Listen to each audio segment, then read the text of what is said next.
Here with Obey's Hazer, coach of Obey Alliance, currently winning against Energy 2-0 to start off the summer split. Hazer, what was the key to that success? I think it was just about us, coming in with a lot of confidence. We've scrimmed a lot since not making the LAN, so we've been working really hard. And I just think we came in really prepared to play against Energy. We knew the meta really well at this point, and I think that was a big part of it. What have you learned from watching the LAN? You said you make those adaptations through the scrims. What did you realize that you guys did wrong in the previous split to fix it in the summer? So I think that most of the stuff we did in the previous split wasn't really stuff that we could learn from other teams. It was more us growing together as a unit and learning to play more with iRaffer, because iRaffer and Emilzy had vastly different play styles. And previously we used to play a lot around Emilzy, so we had to get used to playing around someone else or having iRaffer's, kind of more bait-oriented play style as a support player, and just getting used to playing with that. So that was, I think, what we needed to adjust most. There were little things that we picked up from the LAN. There were different gods that were valued higher and ways that some teams played the map, for example. Interesting little things like people invading speed with Rat once you got the Acorn upgraded. Other teams might not have gotten their boots too, so you can abuse that. There's little things like that which you pick up. But overall, I think the main thing for us is just focusing on ourselves and focusing on playing together better. I think as a unit of 5 players, we're as good, if not better, than anybody else.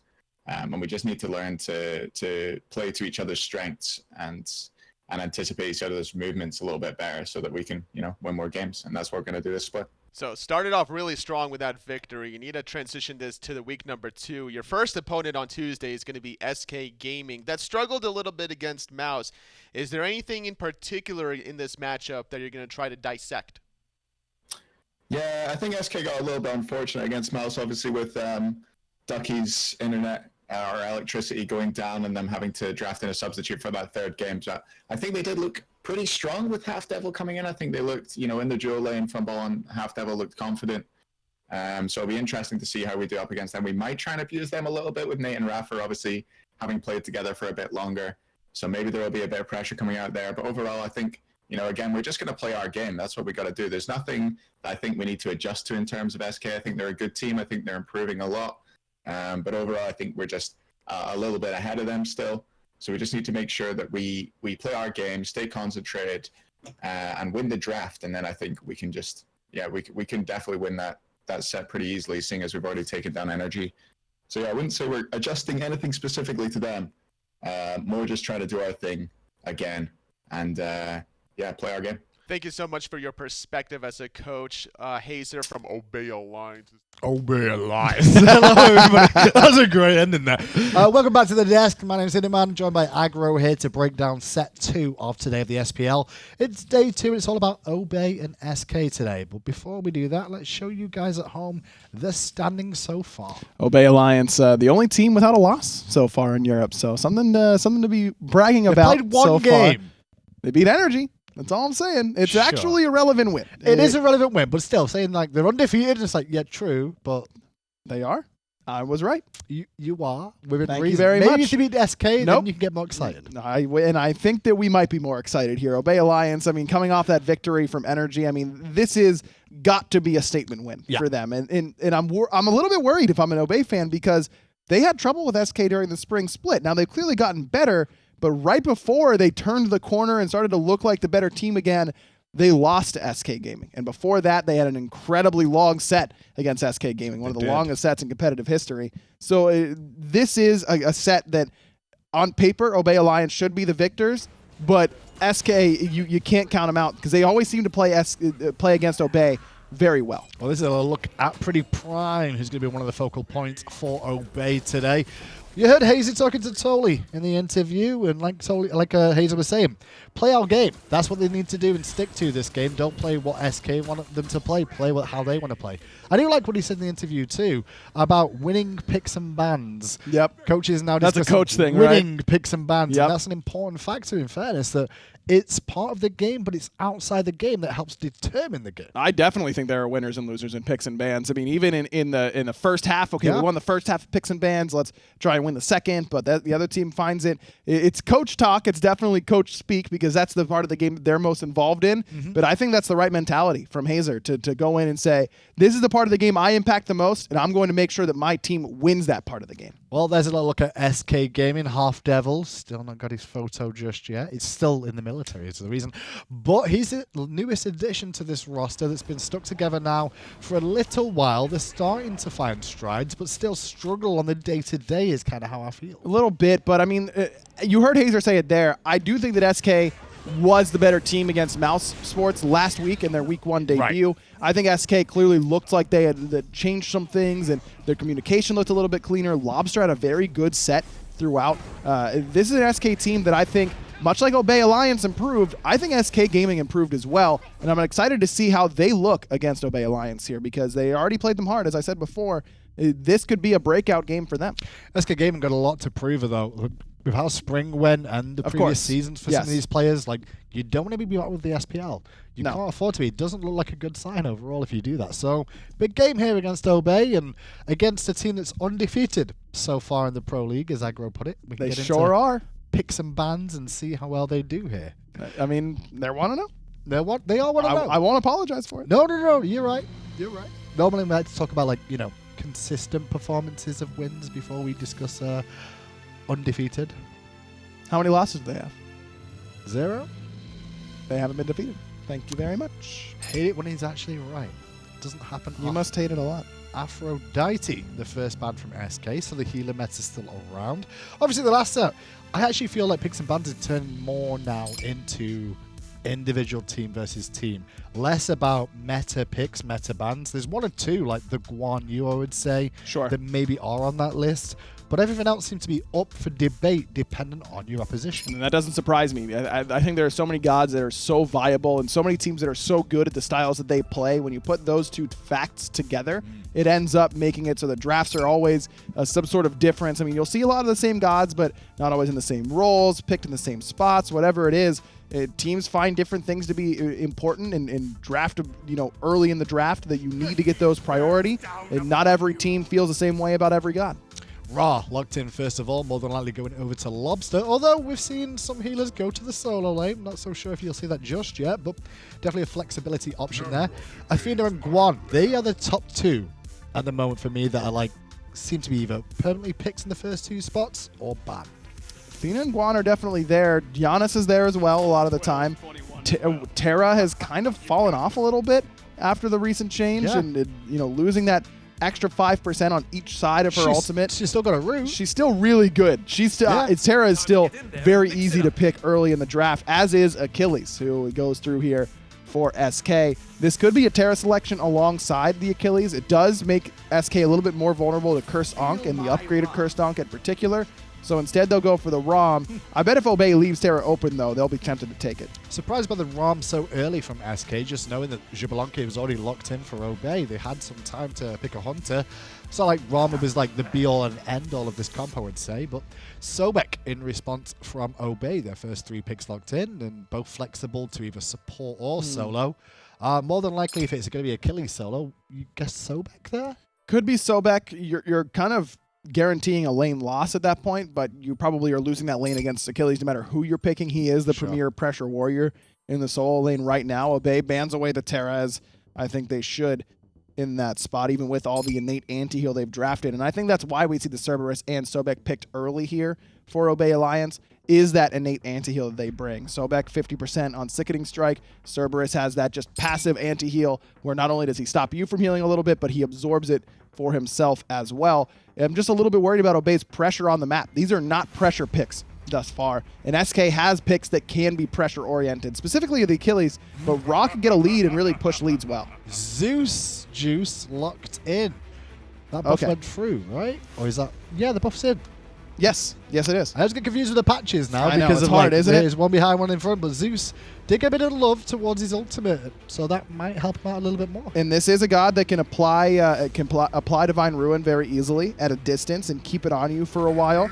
Teams are going to want to group up with Ra heal, and you can drop that ultimate right on top of them very easily. Ymir, the final pick for SK, and I'm looking through the roster. I actually like it. Ymir jungle, Achilles jungle are the options here. Amaterasu support Ymir solo. There's a couple of options, but then Odin left on the table, Okay. not underway, and Oh, Obey man. get to give it to Odin CaptainTwig in the Zeus, jungle. baby. Obey wins this draft with those last 2 picks. I loved SK's first 3. Season 1 picks. But man, sometimes you just got to go back to basics. In SK, ban away Discordia and Serket, 2 very good gods, particularly in this meta, that are played by the opposition. You can't fault them for those bans, but they just picked 5 gods that can't get out of Odin Ring.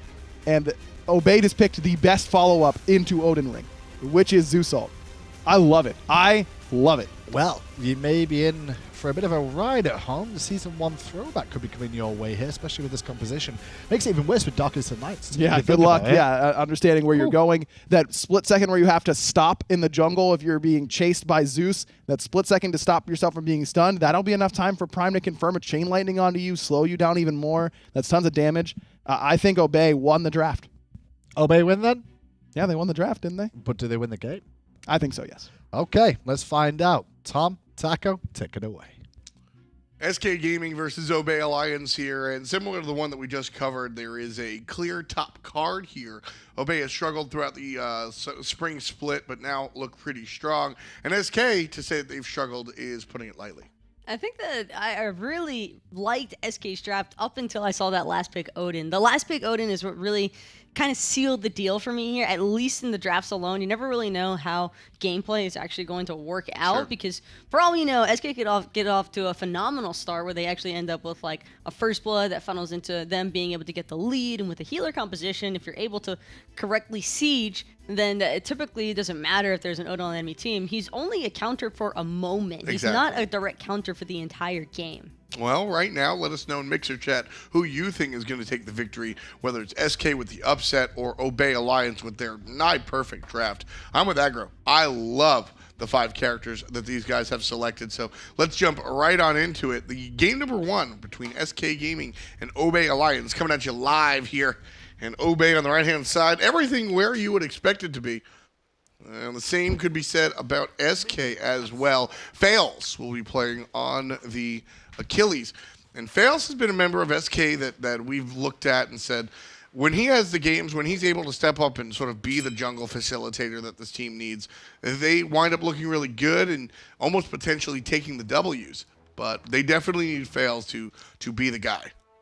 I think that Faeles has proven that he has the capability of carrying a game by himself. And I think that there's something to be said about single-handedly carrying games in a team environment, especially at a competitive level. But it kind of just feels like that feast or famine player. The inconsistencies, like the little inconsistencies, are what he needs to focus on breaking away from. And I think that this SK roster, they're starting to really breach more into that time period where you expect to see the improvements occur. Sure. And with HalfDevil taking the spot of effectively Badger.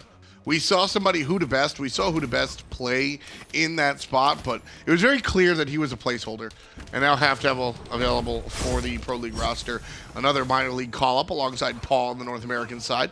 And we'll see how he works out. And some behind-the-scenes facts. HalfDevil, Funball, and Lawbster played together years and years ago. HalfDevil took a step away from the game because he had some things going on in his own life, joining the military. But now away from that, back into competitive Smite, joining his old friends here. So the whole synergy conversation might be a little smaller than most other teams that get a new player on their roster. Yeah, he didn't even skip a beat coming back to the scene either. Yeah. As soon as he could play Smite again, he's like, I'm in there. And what I loved about it was I think he did it right, where he started off in the minor league. He didn't say, hey, look, I earned my stripes before, let me jump in. Because frankly, you need that ramp up. You have to. We've reached the point of competitive play now where I don't think that anybody who effectively played back in the day could just jump in now. Like, I'm looking even towards players like Omega. I would not expect him to be able to pick up solo against some of the solo laners we have right now and still be able to perform at the same caliber. Maybe Reels. Maybe Reels. Reels? But that's because Reels was legendary, right? Reels was something. I still firmly believe Reels could probably come back. You know what? Reels is just one of those guys that's so fantastic. Reels used to play on this SK team once upon a time alongside Lawbster and Cubo Fred and Trickstick before everybody split up. I mean, he was top of the crop here, played for England in Overwatch, global elite in Counter-Strike. I mean, this guy touches the game and he's rocking it, so I wouldn't be surprised if he could come back. The point being, though, is that it's not as easy to just take a super long break from competitive play and then immediately jump back into it. I think that was kind of the realization that SK unfortunately ran into with the acquisition of Badja, and then Badja also kind of confirming it himself. He's like, okay, this stuff's a little bit different than how it used to be. Yeah, that's definitely the bigger thing. I think the most obvious point, if you are, let's pretend you are that time traveler that woke up, you know, from a coma after seeing Season 1 and Season 2 and here in Season 5, is that the picks and bans at this level of play in our Smite Pro League are really all about the individual players. I mean, right now you're seeing Guan bans across the board, but everything else is just all about what team you're playing against. It's all about respect bans because there's a lot of power out there, and it's just about how these individual players are going to be shaping it. Fails. One circle on top of another. PrettyPriMe gets the kill. First blood with a combo as old as dirt. Welcome to Smite, Faeles. I almost wish we could have seen how Faeles ended up that far into the lane. Although with CaptainTwig's blink being on cooldown, something tells me he blinked right over that right mid Harpies area into the mid lane, catches Faeles, who's still sitting at level 4, probably needed those creep XP that Lawbster left alone so Faeles could hit level 5, and just ends up being his demise. Shoutouts to CaptainTwig. I love Talaria boots. The speed booties are one of my favorite items in the game right now. I think that all junglers theoretically want them, but sometimes you have to purchase the other boots, right? The power boots, just to do what you want to do. But on the Odin, one, the ring is really what he's about here. He's looking to just line up PrettyPriMe. And two, the damage that he does provide is base damage. CaptainTwig is one of the few junglers that we have where I would not be surprised in the slightest if he went pure utility-based build. Maybe I'm talking Relic Dagger, cooldown reduction prioritized, and full-on just spam plan for the Odin cage. Right now, he does have some prowess, so I like to see the Glad Shield, which is likely what he's going to build into. We'll see if it goes in a different direction, but I expect a little bit of, you know, just like a bridge item. Early game power in one item, and then the rest might be a little different. PrettyPriMe on that new Zeus skin, prime target for the Ymir. And despite having the first blood, Lawbster's actually got the little bit of an experience lead. The main differences here are just happening purely in the jungle. Faeles just ticked in at level 6. CaptainTwig's been sitting on 7 for a hot minute. He was most likely bound to approach 8. So we're talking about a 1.5, 2 level experience lead, which is the exact spot you don't ever want to see an Odin in, because that's how you know he's accomplishing his goal. All Odin really wants to do is set the floor print or the floor pen down for how this game is going to like shape up, and this is the perfect place to start. Exactly, and like we were talking about before, he's going to be the facilitator for PrettyPriMe, sure, but the damage that Odin does comes by way of the base values on his abilities, and most warriors do subscribe to that mentality, and so when a warrior in the jungle, specifically when Odin in the jungle gets ahead, that's a bad thing, because he is doing more damage based on his levels rather than the gold and items that he's purchasing, comparatively speaking, to the traditional assassin junglers. So CaptainTwig with a little bit of a lead, kind of nice here for him and his team. And that's just what they're going to have to try and really build around. iRaffer that Cerberus now joining up with the rest of the Obey guys in the mid lane. This is about the time where you start to see the supports really break away from the laning phases and start looking for some of those early game rotations, and that's usually because of the buff respawn timers that the supports are looking to maybe assist their team wherever they can in terms of acquiring the pressure on the map. Ducky on the Amaterasu. This character has been pretty, I wouldn't say prioritized, but we've seen more of her lately than we have in the past. What really brings Amaterasu back to form? This is I don't want to call it a losing lane matchup. It is. But it's one of those circumstances. Ducky understands the position he's been put in. Speaking of which, CaptainTwig's about to make him remember it even more so underneath this T1 tower, and it does not even matter. Looks as though Xaliea and CaptainTwig were hardly ever even in danger. The T1 tower just not putting in the damage that Ducky needed. Ouch. That was just, I mean, just really nothing he could do there. Nothing he could do there whatsoever. Faeles here. Looking for the invade. Ataraxia catches him out of the corner of his eye. So, successful purple buff going to SK Gaming. Small win for them on the left side of the map.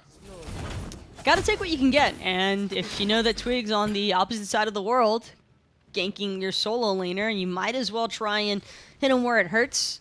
And putting Funballer ahead of Ataraxia, even if slightly, always going to be beneficial there, especially when you consider that the Ram can still see through that Xbalanque Darkest Night whenever he's up in the Astral Barrage. So that's going to be a good... I think that'll be a great place for SK to maybe shock call from in case that Darkest Night occurs. I wouldn't be... I'll be looking out, really, to see if Funballer chooses to go up in the air whenever that ult starts off. Missed freeze from HalfDevil, but to continue the conversation about the left side, the dual lane specifically, Funball, a very aggressive hunter, and Ataraxia, so passive. Oh, I'm just kidding, Nate, right now. So historically, Ataraxia he's been passive in the past and then been aggressive, but takes a lot of and modern Ataraxia is a sweet spot. Yeah, it's that sweet spot that I think is very, very strong, but Ataraxia, you know how if you say Beetlejuice 3 times, Beetlejuice shows up?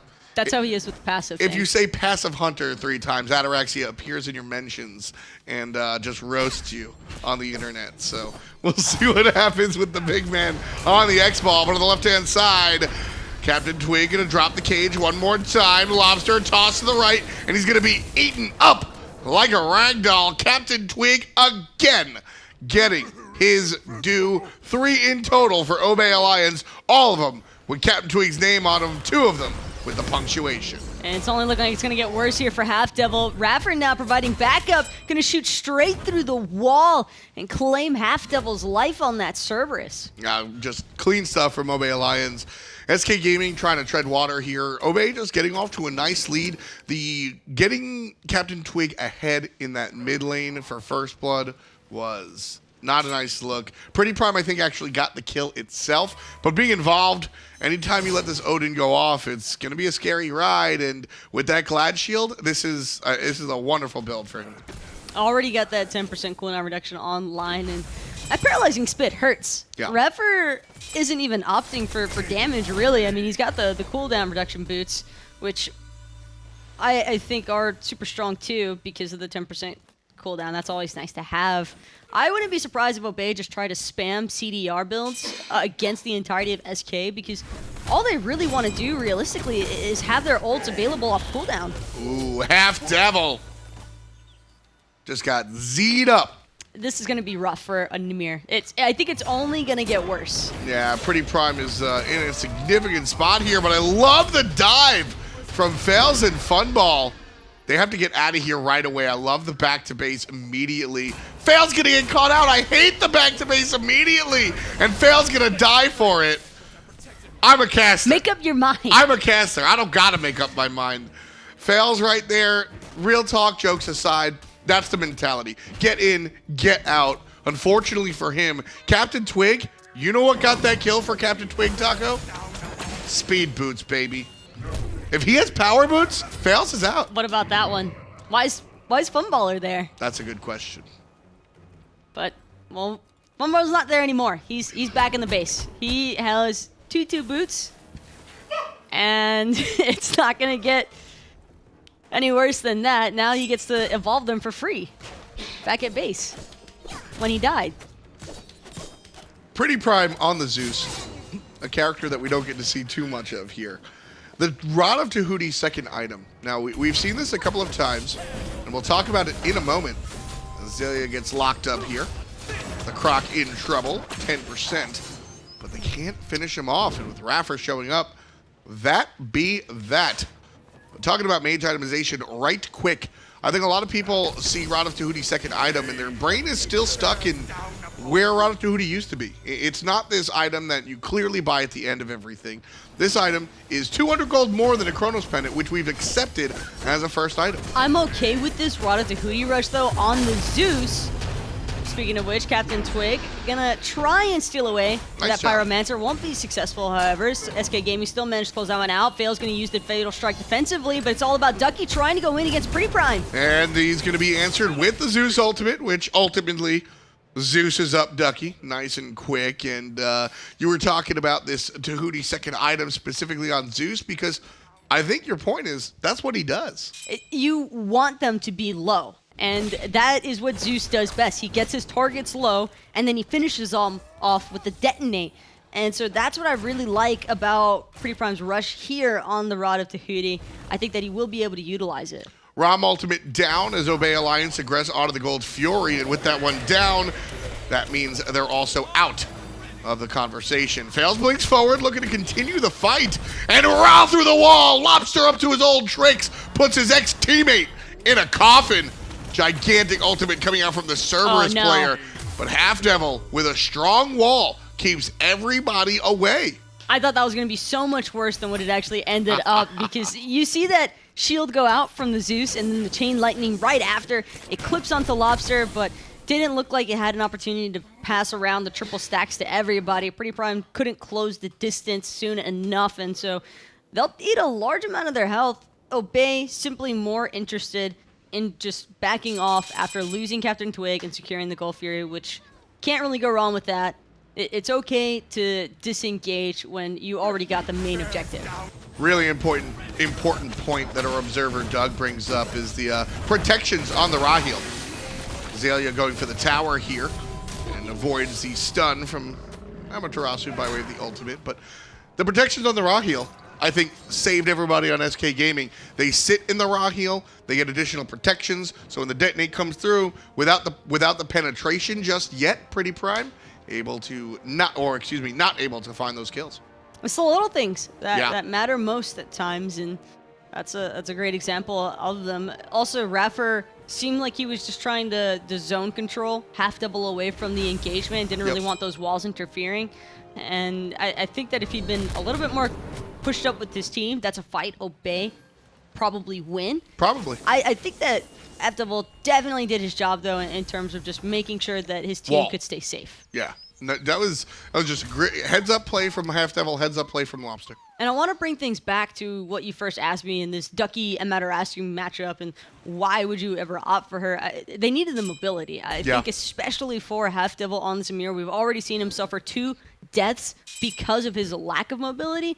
Amaterasu is going to aid with that as the game progresses. Ducky has lost his T1 tower now, which means that he could probably just look to start rotating a little bit more with his team. If he sits in the lane and farms, then Xaliea is going to be able to give too much an advantage towards Obey. Right. Ducky does need farm, but it's not dire enough to where he can't still be an active participant in fights. Yeah, those auras are a really big deal.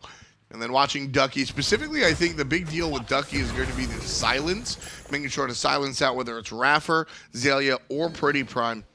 Let Twig and Ataraxia do their thing, but find the silences on the spellcasters for sure. It's tough to call, though, looking at SK's draft, because you've got to find a member who's going to be able to handle PrettyPriMe. Yes. I think that PrettyPrime's gotten off to a strong enough start where, as far as just sitting on top of him, that's not a possibility right now. I think that this was just some smart drafting from Obey to properly ensure that the Zeus could stay as safe as possible, because if SK try to commit Faeles or Ducky towards PrettyPriMe, then they're just going to get collapsed on probably and controlled pretty heavily here. Speaking of which, Darkest Night coming through. Teamfight's already starting to break out within this cage, but it's only HalfDevil and Faeles looking to try and escape it. Ducky and Xaliea on the top end, but it's already raining. 1 kill for Ataraxia, 1 kill for PrettyPriMe. And Lawbster on the run, jumped over the top. CaptainTwig with the spin. And the last hit, well, he's going to dance around for a while here, Taco. He might be able to get another kill in the process. Funballer going to end up taking out iRaffer as Xaliea gets Lawbster with the sickening strike. And now 4 members from Obey left to try and push down this mid tower. Everybody from SK just trying to break off to their escapes wherever they could find it.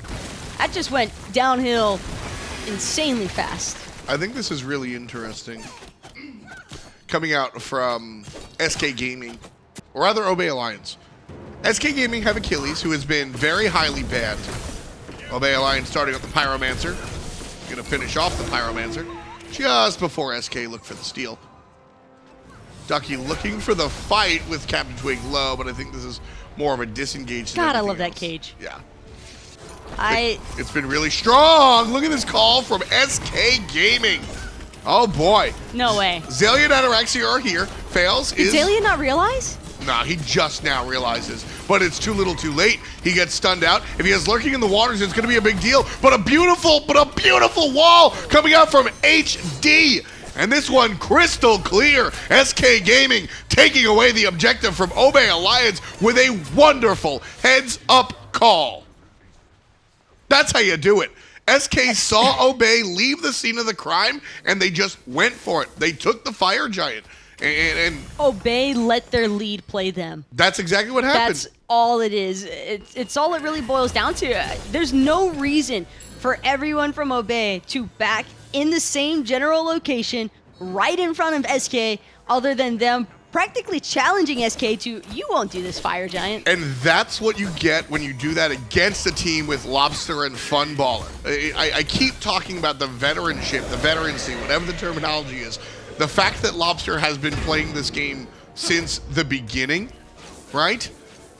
He makes these veteran calls. He's seen this happen before. You can make that play against Mouse, I think. But I don't think you can make that play against SK Gaming. And there's a conversation out there that Mouse is a better team.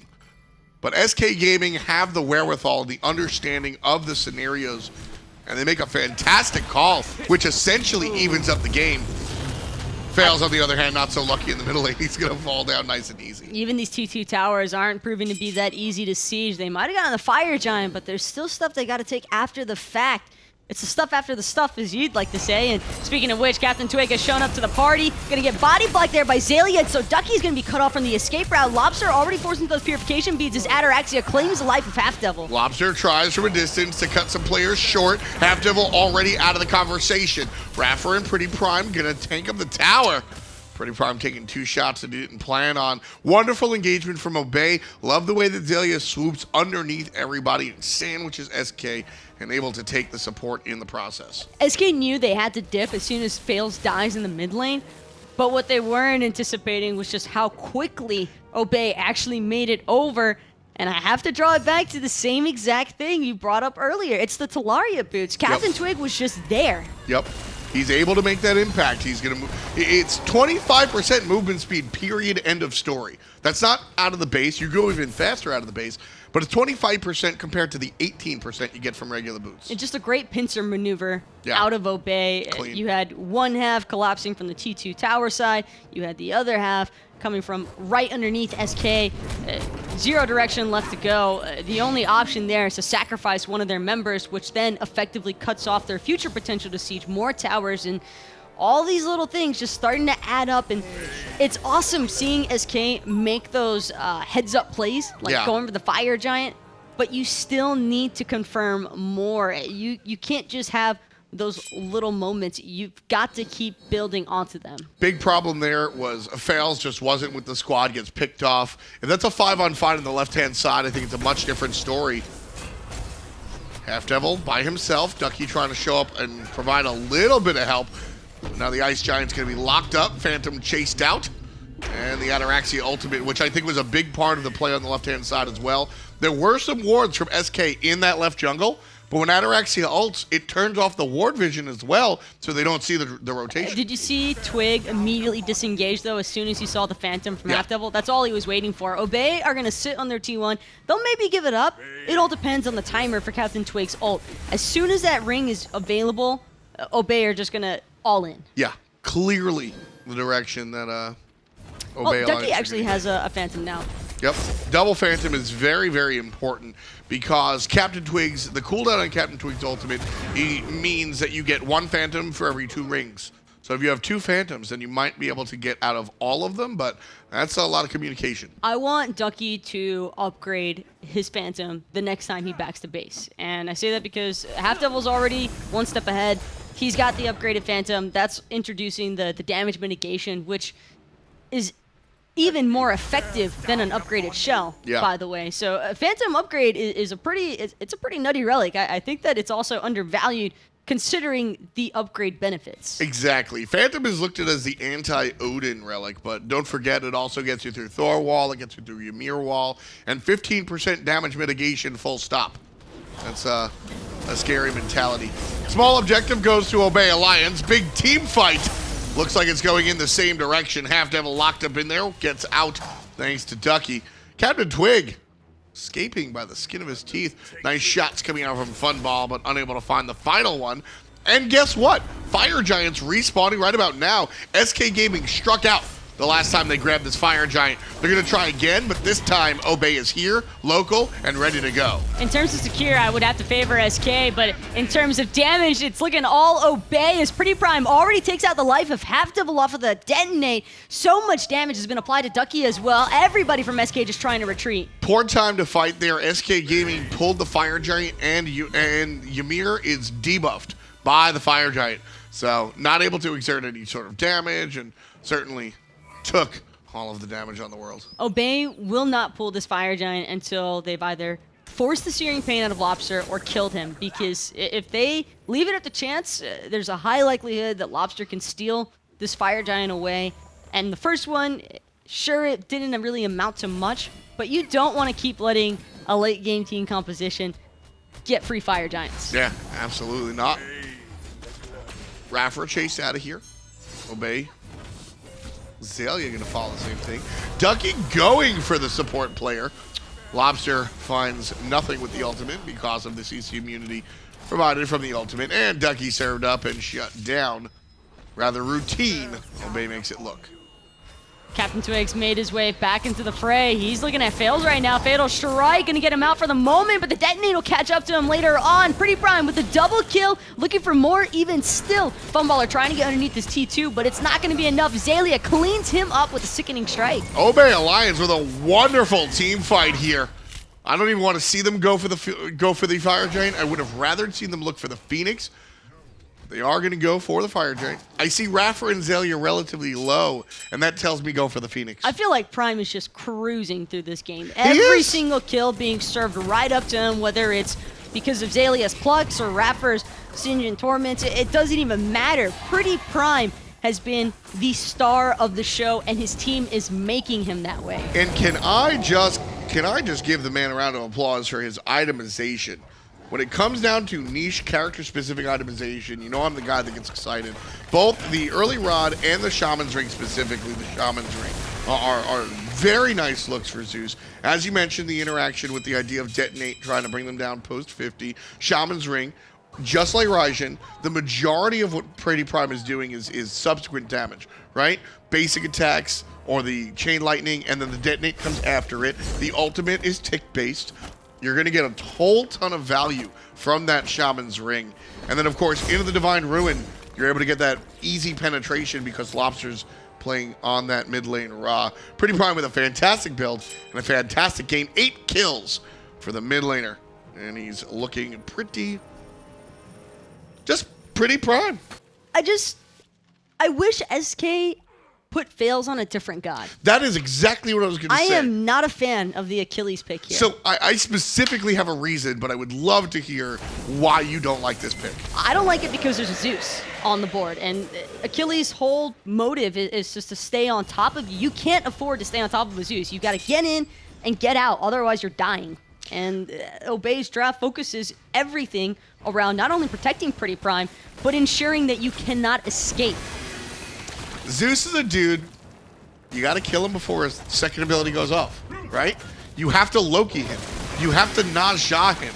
You have to murder him because Zeus doesn't try to get away. He turns and burns. And if he hits 3, you lose the fight. CaptainTwig losing this one, surrounded by SK jerseys.